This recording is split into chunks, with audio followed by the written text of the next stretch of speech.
Well, hello everyone. Good morning, good afternoon, good evening, wherever you are in the world. My name is Jason Levine, and thank you so much for joining me today, a little bit late on the Friday Masterclass, where we'll be covering a couple of cool features just announced at the NAB conference earlier this week in Las Vegas.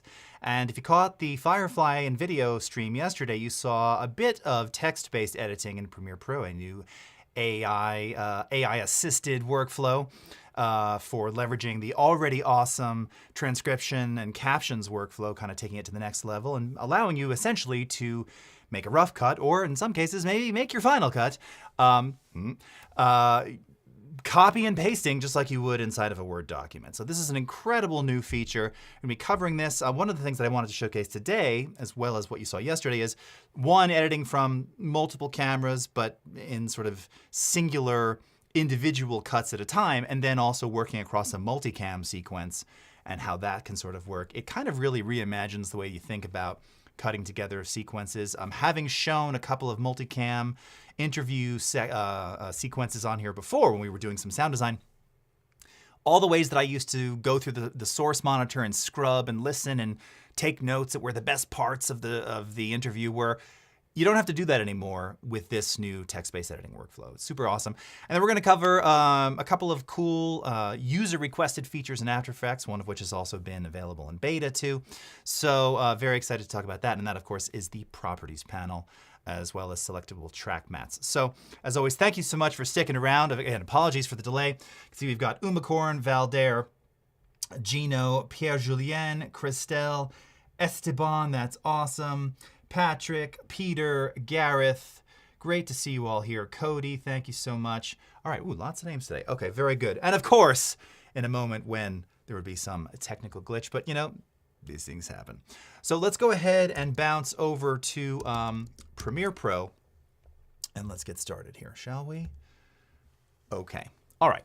Now, you're already looking at the multicam sequence. We're gonna come back to this. I just wanna sort of start where we started yesterday. So again, for those who were tuned in yesterday, first 15 minutes or so, repeat. And then we're gonna cut into the multicam bit. But this is, I think this is a little bit easier to digest for newcomers to Premiere Pro, or even again, if you're just sort of new to this feature, working with the text panel here to get started. So we have a couple of clips here. I'm gonna select all of these inside of the import panel. And then, as you've seen before in the import panel, you have a couple of different options here. Now, I want to point out again, I am using the Premiere Pro beta. Also worth pointing out, if you don't have the beta installed already, everybody has access to the beta apps via the Creative Cloud desktop app. You will find it along the left-hand side here under Beta Apps, and then you can simply download all of the video and audio betas directly. These can also coexist side by side. Not a problem. If you've got your release version of Premiere After Effects installed, you can safely install the betas as well. So if you're not checking out the betas, it's a lot of fun. Now, they are betas, and what goes along with that, of course, at times are some of the things that go along with betas. You might have an error. You might have something may happen. It will likely happen here today. So, but you get to see features early on. You get to sort of comment about them. It's a cool way to get involved with the community as we're developing these things, and you could have seen the development of this happening as well. Okay, so again, now nothing particularly new or unfamiliar here, except that now inside of the import settings panel, you'll see that we have the option to do automatic transcription. So this is great because it'll do the transcription upon import, especially if you know that you're going to be using this feature. Save yourself a couple of clicks. One of the things that you'll find across all these upcoming releases is it's really about just making you more efficient, saving time, removing those click frustrations, and just making it just better, faster, cooler, awesomer. Okay, good word. You've also got enable language detection if you want to do that. Speaker labeling. So in this case, we have an interviewer and the interviewee. If you've got multiple people on camera, yes, it can automatically detect speakers. Again, we've already been doing this as part of the transcribe process. You just had to enable that. Here you can now do it directly on import. And then let's go ahead and auto transcribe all imported clips. Go ahead and import, and it's going to start doing its thing. Okay, we'll pull up sequence 1 here. And actually, we don't need these clips. So I'm going to take them out of there. All right. So you can see it's doing the transcribing in the background here. I'm going to take a quick drink. It's pretty fast. It's also worth pointing out, if you're new to this, in the early versions of this, it would be doing the transcribing via the cloud. Now, of course, it does it on device. And with the luck I'm having this morning, hopefully this is all going to complete. By the way, you can, of course, start working with this content directly. Let's see what the progress is looking like here. I should also point out I decided to update things when I got back late last night. So this should be fun. Okay, so it's auto-transcribing. I'm going to give it a couple more seconds, and then I may just move on to multicam because that should be finishing already. Super. Come on, man. All right, give it a few more seconds here. I'm going to let that actually process in the background. That's what I'm going to do. Let's come back to our friend Jolene here. All right, so you're going to get the ability here to see this kind of in the slightly more. Oh, did it just finish? Hold on, it may have just finished there. Let's see. No, it's still going. Okay, you're going to get to see this in a slightly more advanced fashion, but that's fine. If you were tuning in yesterday, this is great. You're just going to see one more element of how this can work in a multicam environment. So here we have 3 cameras with our friend Jolene here. And one of the things that I've done, again, I already skipped ahead and did this because we're going to come back to this. I'll come back to the original one originally a little bit later.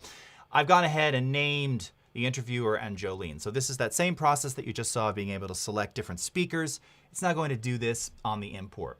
And as you can see, I can start to play this and we can kind of listen to what's happening here.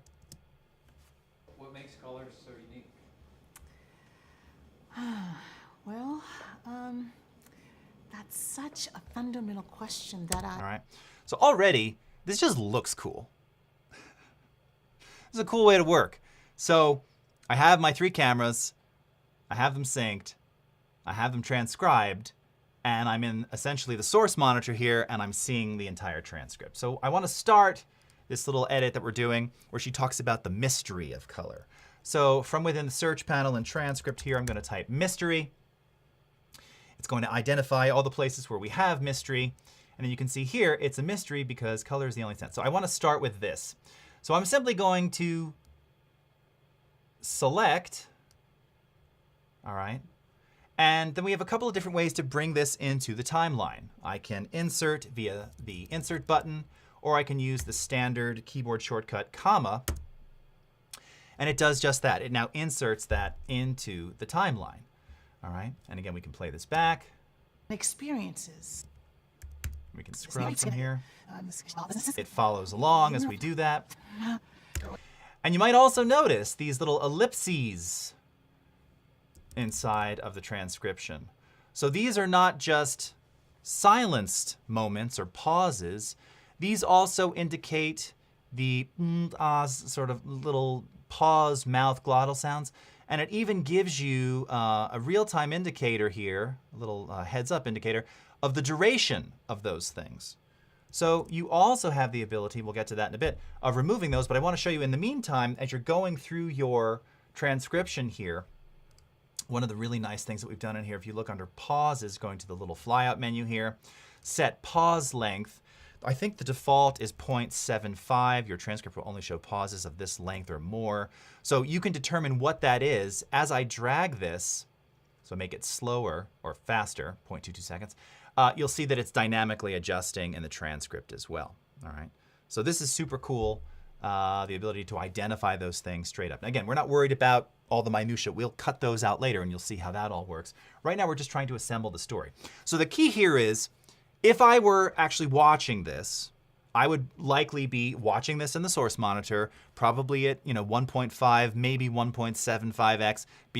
Beyond like 2x, I can't really understand very well. So, or maybe it's 2x, 4x.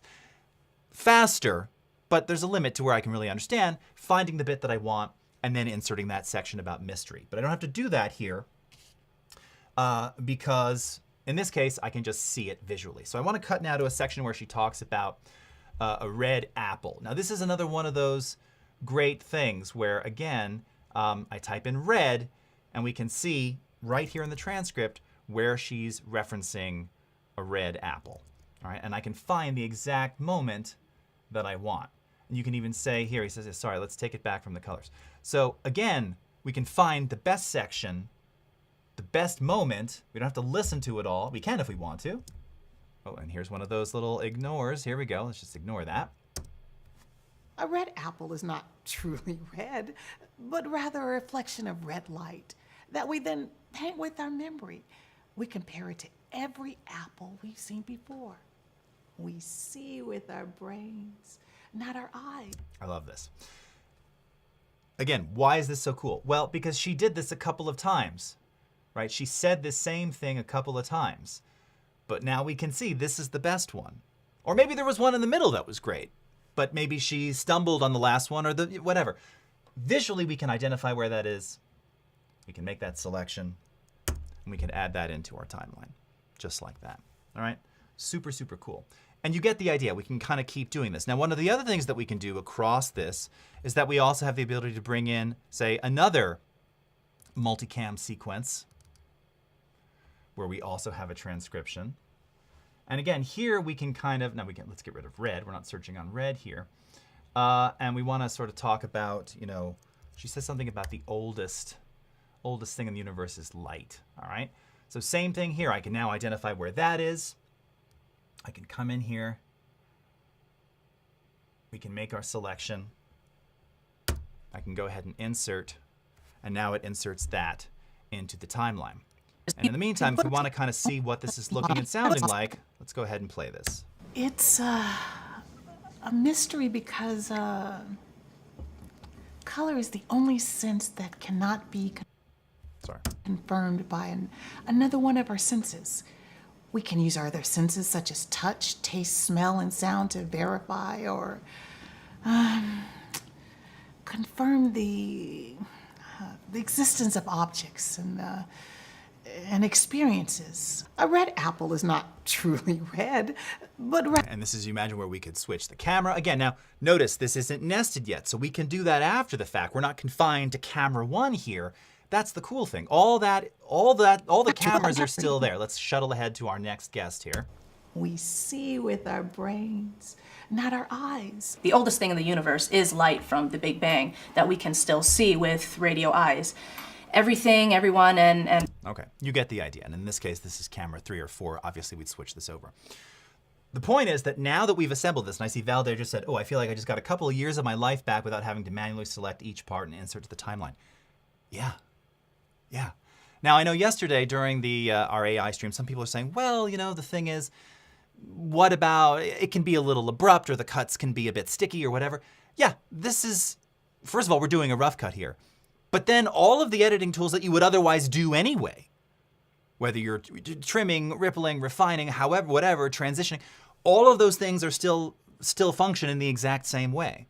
You're just getting there a little bit faster. You're getting, in my case, to that rough cut stage a little bit faster. Now, by the way, you may have noticed that the transcript panel changed as we were viewing the actual timeline here versus when we were working off of the multicam sequence. And that's because of this new option here, follow active monitor. So this is going to follow right here. We are inside of the source monitor with the transcript here. The second I go into the timeline, now it's following what the program monitor is doing here, reflecting the sequence down below. Again, you can disable that if you want. It's actually pretty useful. I will admit, having been testing this for quite some time, it took me a while to not feel like I was moving between a lot of different Windows panels. It takes a moment. That's about the only learning curve difference here that I think I've kind of experienced. Everything else feels totally native and cool. All right, so let's talk a little bit about those pauses and some of those things. So let's go back to here. I want to listen to this again. Mystery because color is the only sense. Now, again, maybe I don't want that pause in there. Maybe I don't like that. So we can remove some of that here. A mystery because color is the only sense that cannot. Right. Now, maybe that's a little abrupt. Again, we can adjust that, we can refine it, but what it actually does is an automatic ripple right there. Let's take another listen here. Verify or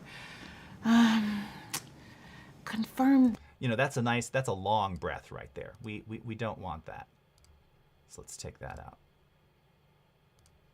Verify or confirm the sound to verify or confirm the That's a good one. Now again, yes, you have the jump cut look there, opportunity to change camera, maybe add in some B-roll. The point is, it's identifying all of those areas for you. Now, yes, you can use the waveform. They are here, they are minimized. I can make them a little bit bigger. I notice, and I'm curious in the chats, tell me, do you like the non-rectified, where is that setting? The non-rectified waveforms, or rectified? They call it rectified. Yeah, rectified. Do you like this view where you're only seeing the top half? I don't. This drives me nuts. I need to see the whole waveform. Now again, in terms of finding pauses and silence, yes, you can sort of identify them. I actually find that it's just easier to see it in this view. But the point is now that visually you can see and identify all of those things right here inside of the transcript. So this process becomes extremely easy, extremely fast. And then again, once we are ready, all right, to do this, let's do this thing.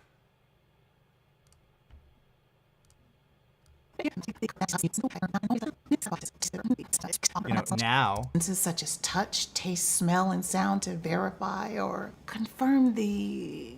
Right, now again, I don't love that cut necessarily, but this is where we could actually place the camera cut to this camera. Oh, there it is again. To this camera, and again, begin assembling that multicam cut right here. Okay, so really cool. Really changes the way you're going to think about editing and beginning those rough cuts.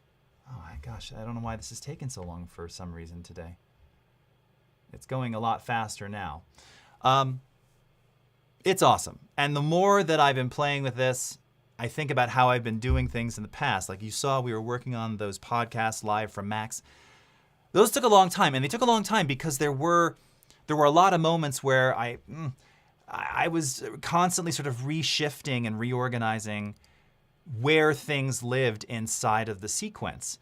But that's not the case anymore. And case in point, if we take a look here, in fact, here, I'm going to undo this, undo the multicam for a second.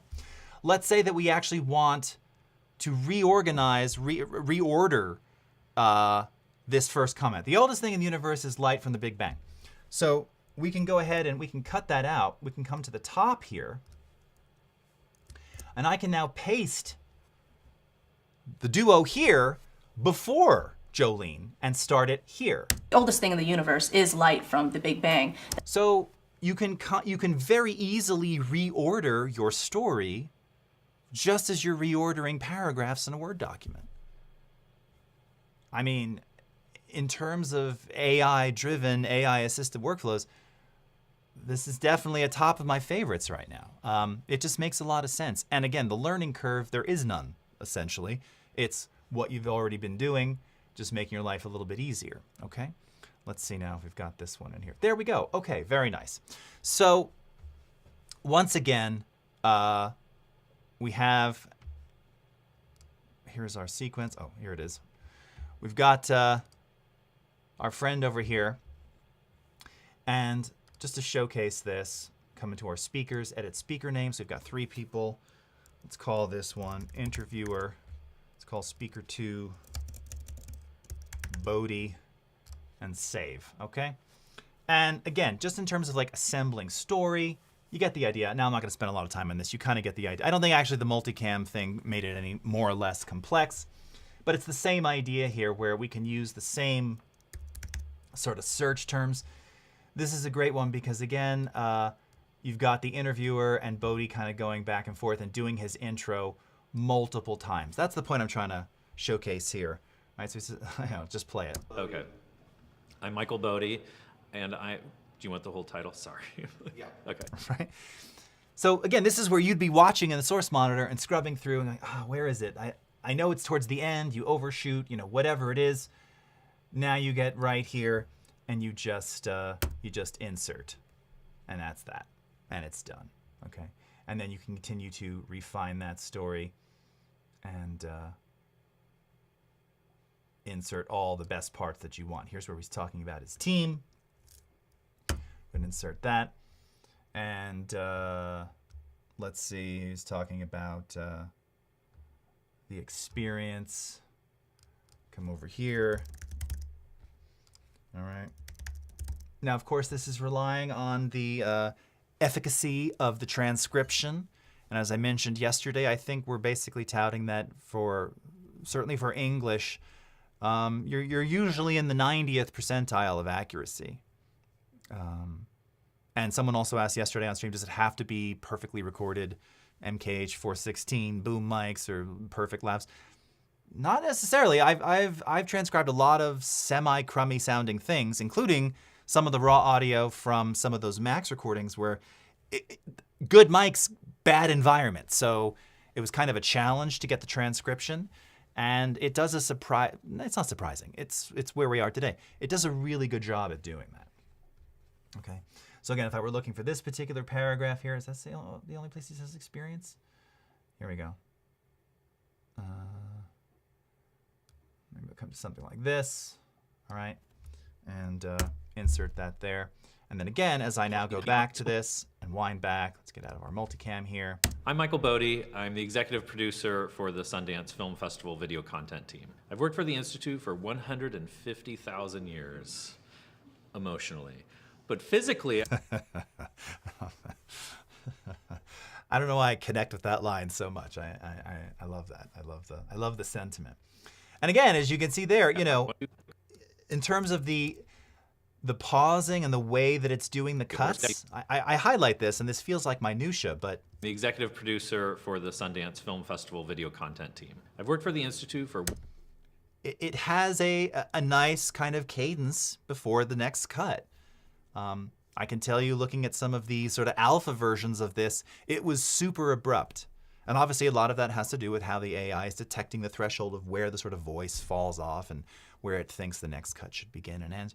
But, and that's, of course, forgetting, again, having sort of the pause detector. So we're not seeing any here, which might mean that he didn't make any. I actually think in this particular piece, the pauses were they were a bit shorter. So this is where you might want to say, all right, you know, we want to speed up that edit. Let's look for any pause less than half a second. And he doesn't have a lot of them. See, and in this case, this is that someone was saying, I think, Valder, it wasn't you, someone else yesterday was saying, sometimes in thinking about doing editing this way, maybe it takes you out of the story. Ultimately, right, we're trying to tell a story. So some of those pauses are really necessary. This one in particular, not only because he's making a joke, but, you know, he says, I worked at the Institute for 150,000 years. Emotionally. You know, if there wasn't a pause there, the delivery wouldn't be the same. And in this case, it's obviously, 0.41 seconds or less, so, or more. So this is great. I mean, this is so cool that we have this feature in here. I love that it's dynamic and it's real time. And a shout out to the team. Any opportunity to showcase great user experience and great UI, this is one of them right there. They did a bang up job. Crystal Davis is saying, I've been getting about 90 to 95% accuracy with reasonably clear enunciation, even without studio quality sound. Anthony Villa, does it understand Jersey Shore where you go? Well, yes. I'm not going to tell you how I know that for a fact, but yes. And I can understand. It can sometimes struggle with some accents, and that's accents of any kind in any locale. I mean, I know we have different, I think, language models for UK English and versus, I don't know if the Australian English is in this one. I remember we had it in something else. Sure, it can happen, obviously. And, but in general, pretty good. And I imagine, again, a lot of transcriptions. I've tried a few of the various third-party transcription engines out there. Sure, if you throw on a super thick accent in whatever language you're speaking, you can throw it off a bit. So is it always perfect? No. Do we make it super easy to edit and even, again, find common terms and things so that you can edit them across the board if it detected them incorrectly because someone consistently said them a certain way? Yes. And that's kind of the real benefit of this. Okay. So we've got about 20 minutes here, so I need to kind of move along to After Effects. So that, again, very abrupt, very fast, but I think you get the idea and sort of showcasing the power of text-based editing here used in conjunction with the already awesome text panel transcription. And then, of course, once you have all of this, you can also simultaneously create captions from the transcript. So this is something which we've been doing for quite some time, but you've got your captions now. The oldest thing in the universe is light from the Big Bang that we can still see with radio eyes.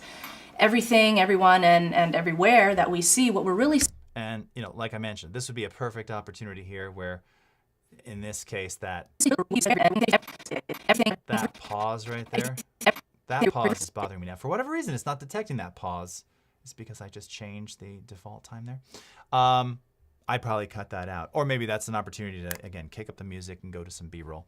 But once you've got your captions in there, now, of course, all of those become editable via the Essential Graphics panel. By the way, for those of you who haven't, seen the editing of the captions,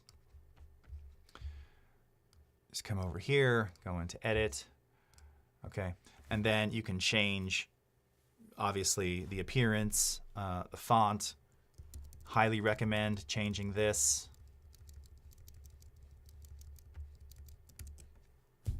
Don't have to go into my thoughts on that again. Add drop shadow if you want, change color, change position of where they actually appear on screen. You can also save these as track styles. So this is something which I try and remind everybody every time I show the captioning tools, that you can build a look and feel and style of your captions, preferably not with Minion Pro. Just let it go, man. Never. And reuse that. And you can also, in creation of said captions, let me just show you again. I don't have any saved in this project here, but you can then apply, I have text, I don't know what text style 1 is. You can then apply those styles to subsequent captions that you generate. So you don't have to, there you go. Very nice. That's better. I don't know if I would have choose Montserrat, but that's okay. These are way better. Nicely done.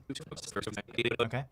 So had I seen that in there before, I could have applied that style to the Jolene edit as well. So really, really cool stuff. Okay. So that's a little bit on text-based editing. Oh, and just before I leave Premiere, just wanted to point out two particularly important additions. So you heard me talk about this. Actually, if you were following any of the Reddit threads, I was talking about this. Again, this was in the beta.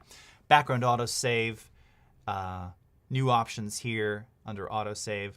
And under color, we now have the ability to auto detect log video color space. This also applies to, again, any of your iPhone 13, 14 HDR content. We've also changed some of where some of these settings are, in particular display color management. I'm trying to remember where these were before. I think were these in general? Extended dynamic range monitoring. So if you're working with that content, you're bringing your log footage in, you're bringing your iPhone footage in, you can now bring it in, you can automatically detect the color space, and then you can, via the sequence settings, if you so desire, adjust the working color space for said footage. And you see here there's also the checkbox, and I believe this is enabled by default to auto tone map the media. So this is great. This is something which a lot of people in the community have been asking for quite some time. Really happy to see that in Premiere Pro. Okay. All right, so let's switch over now. Our last 15 minutes to After Effects. Can it tell what Emerald is saying other than BAM? Very nice. Good one, Mike. Is Emerald still doing it?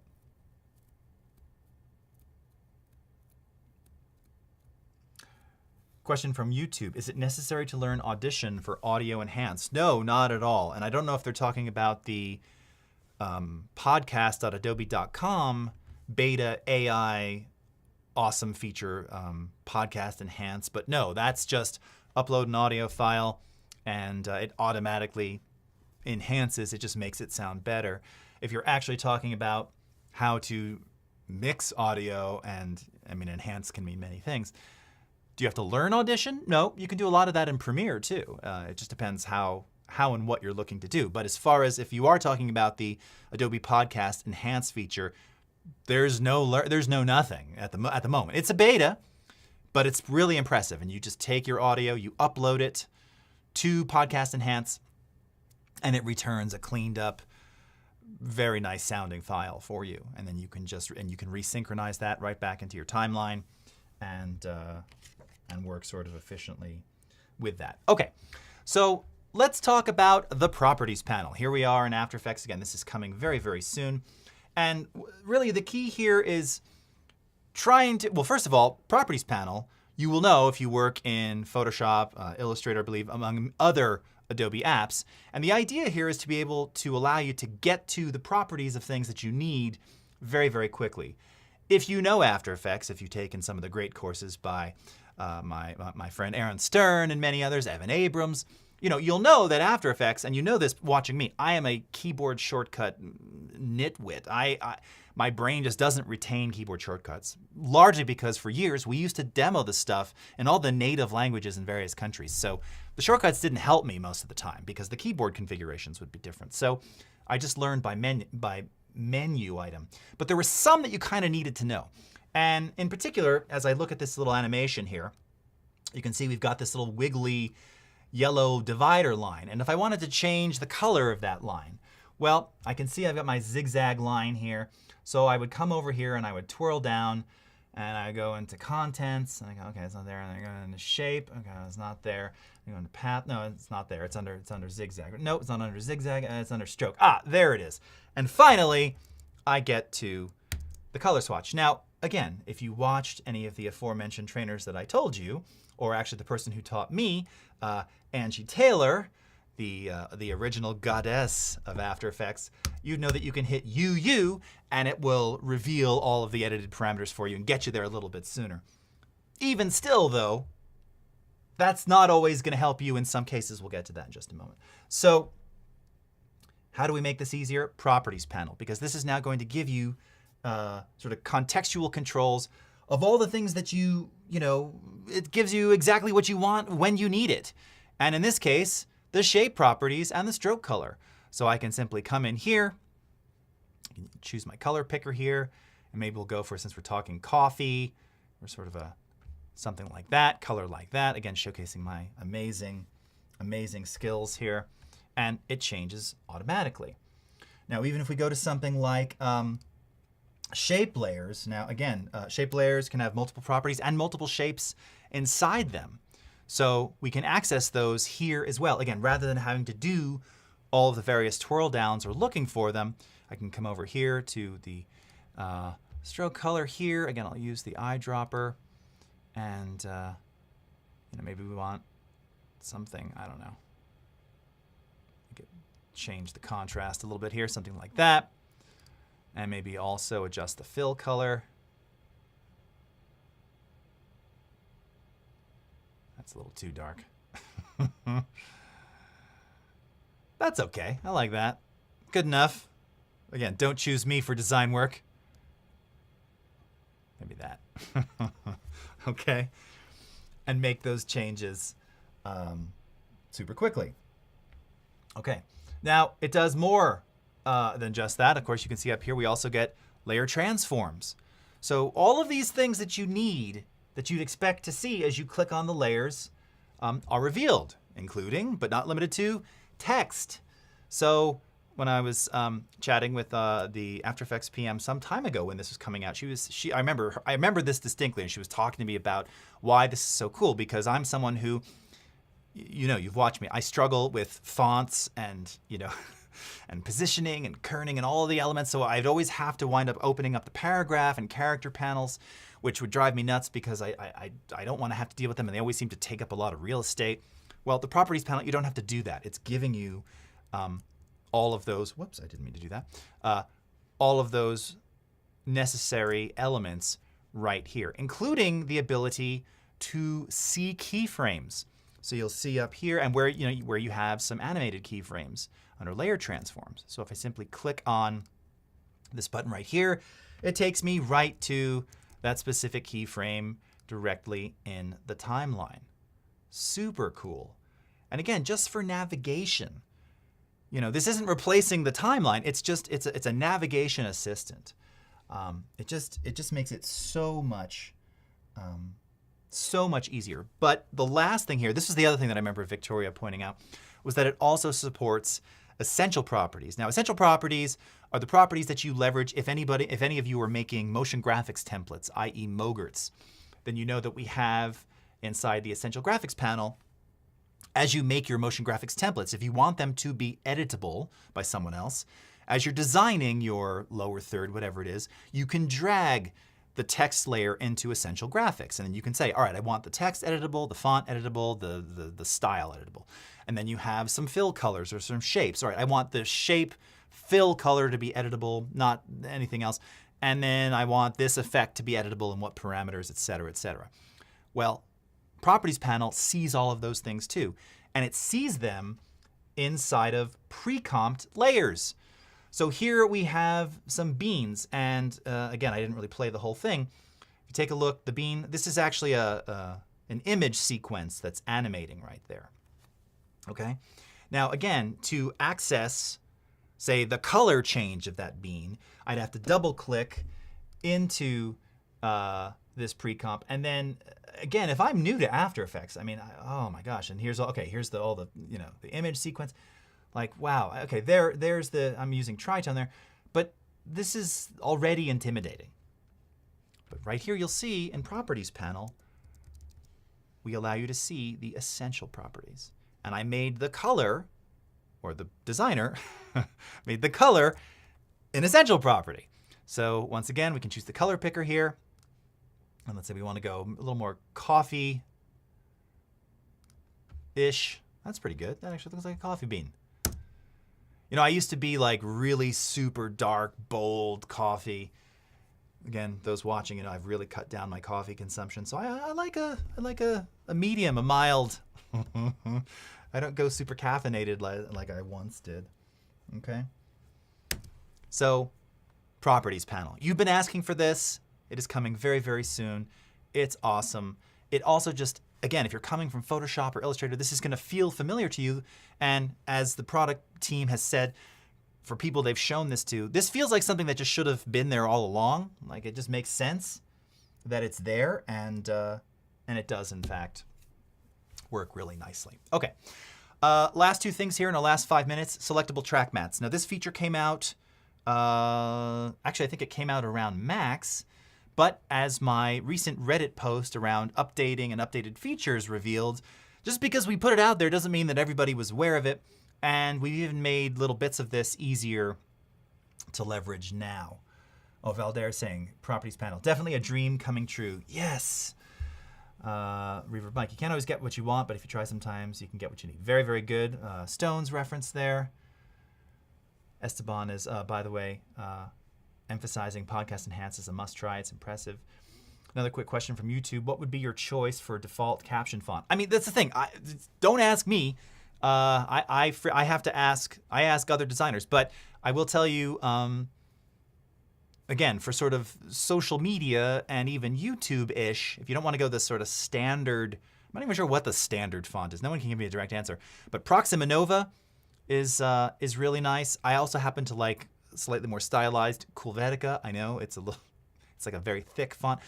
For most captions though, I actually, for my own stuff, I use Futura, and not super thin. I don't know if I use bold, maybe medium, regular. I can't remember, but Futura that's my go-to for everything. That's my favorite font, used all over Beatles Apple record releases, 68 to 72. It's just a classic. It's beautiful, non-serif. I love it. I love Futura. But Proxima Nova I know is like very popular on TikTok and Instagram. Anything but Minion Pro, basically. I'm sure the Minion Pro creators are really nice people. I don't mean to knock them all the time. Okay. Shoot. It's 2.5 minutes here. Okay. Track mats. So here we can grab any layer to use as a mat, and we want to mat the paper texture so that it only shows up on the background. So I'm going to take the paper texture here, and I'm going to mat that to the host circle, like this. Okay, now it's already inverted here. All right, so you can get this line, and we're going to turn the host circle on. And cool. All right, so now we want to mat the host inside the circle.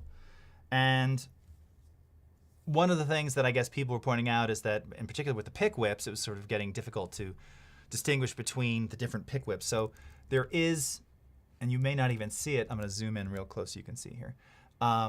They did add a little transparency grid to show the difference here for the matte pick whip. But the cool thing is that now you can do this.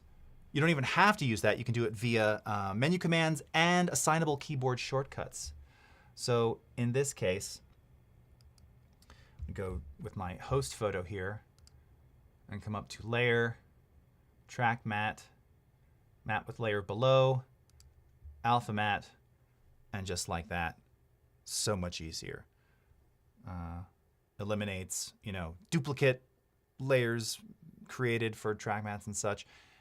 I don't use them super often, but again, it's a thing you do in design, and we've just made it better. And this was all community feedback. That's why this happened. This was probably a long time ago, just do it sort of thing, and it didn't happen. Now it's there. All right, in our last 2 minutes here, this is something that I think many of you have used, which is the colorama effect. Super powerful color effect, not just for doing sort of stylized color, but it's just really powerful. It's something that I got turned on to a while ago, again, with my very limited After Effects design use, because it just kind of allows you to get super creative here. And if you use this, what you will now see is that it now uses the standard system color picker. So in this case, if we wanted to, say, go with something like this, okay, and then maybe choose the background here. Oh, whoops. And brighten up a little.